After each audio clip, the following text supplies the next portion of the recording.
Hello and welcome to BYJU'S IAS. Let's get started and look into our daily quiz. Let's look into the first question. Which of the following bills can be introduced in the parliament only with the prior recommendation of the president?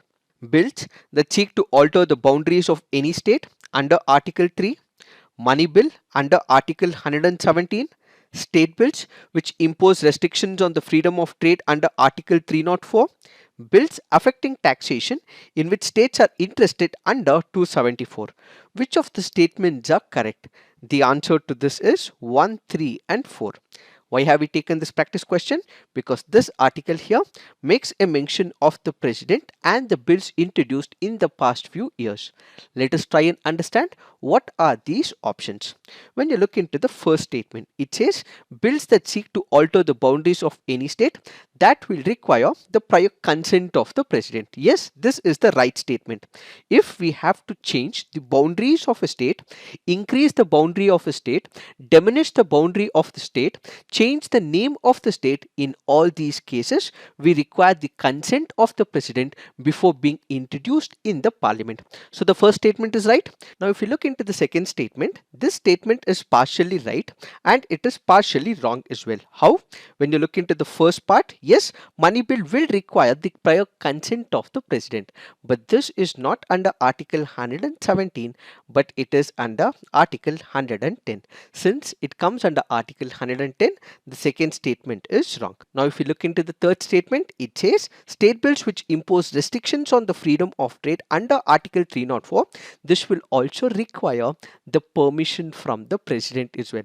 If there are states which are planning to introduce bills which will impose reasonable restrictions for the free trade between the states, that once again will require the permission from the president. Finally, bills affecting the taxation in which the states are interested under 274, that will also require the prior recommendation and consent from the president.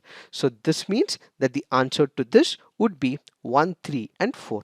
Now let's look into the next practice question. Consider the following statements with reference to Ramappa temple. It was constructed during the reign of Kakatiyas by Ramappa. The general of King Ganapati Deva, Ibn Battuta, had remarked that the temple was the brightest star in the galaxy of medieval temples of the Deccan. Which of the above statements is or correct? The answer to this is none. Why have we taken this practice question? Because this article here makes a mention of the Ramappa temple. What is the context? This temple is being given the World Heritage tag by UNESCO. Let us try and understand what are these options.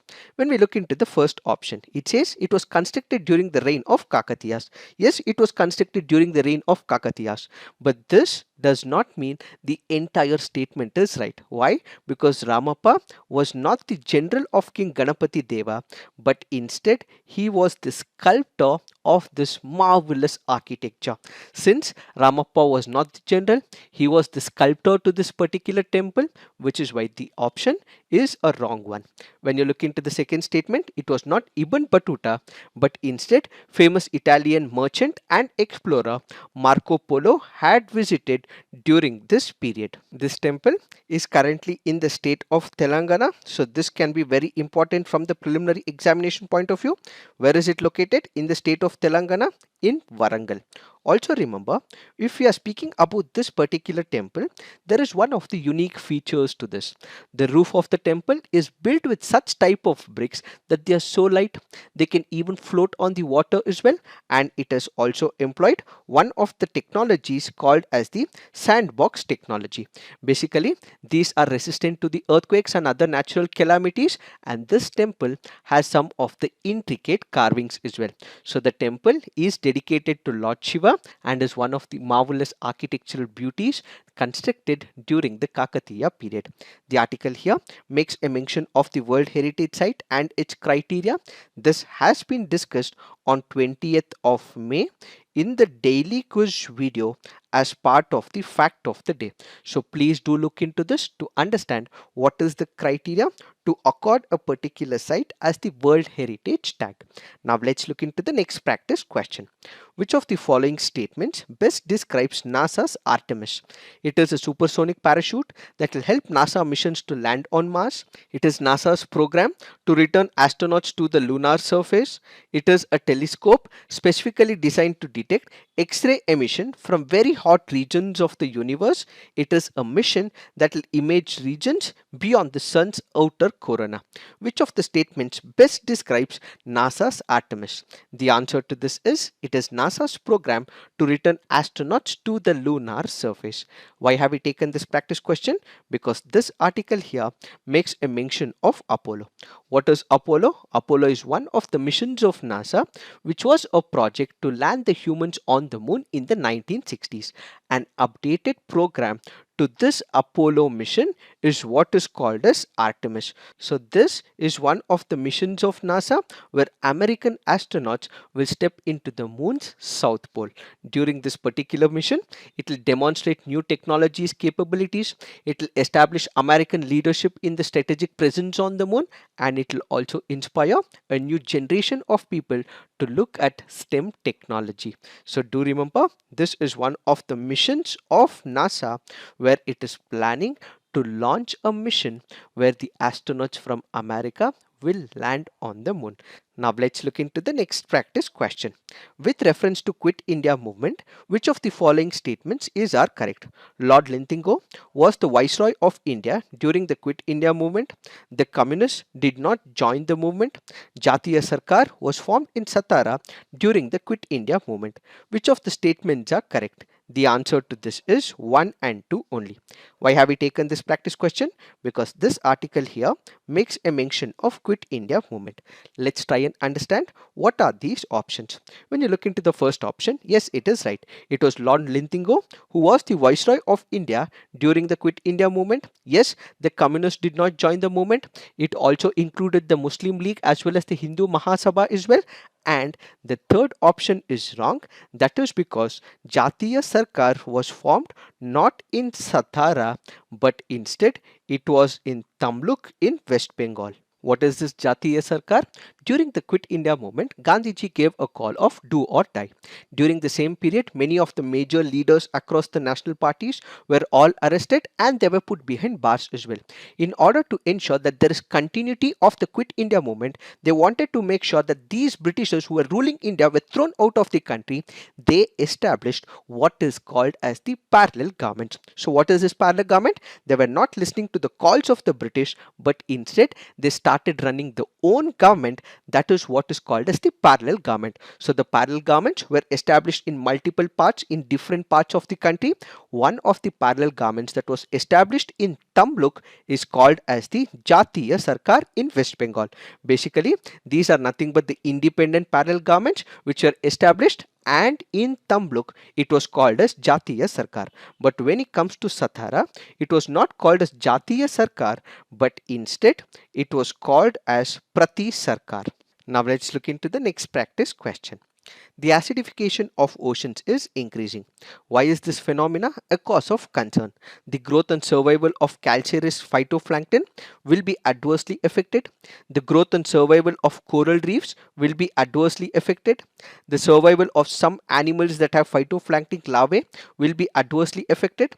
Cloud seeding and formation of clouds will be adversely affected.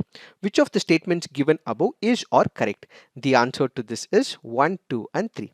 The fourth statement, which is about the cloud seeding and formation of clouds, this will not have much of impact when it comes to the acidification of the oceans. This happens to be a previous year question from the year 2012. Now let's look into the fact of the day. The fact of the day for today's discussion is Prime Minister's National Relief Fund. What is this Prime Minister's National Relief Fund?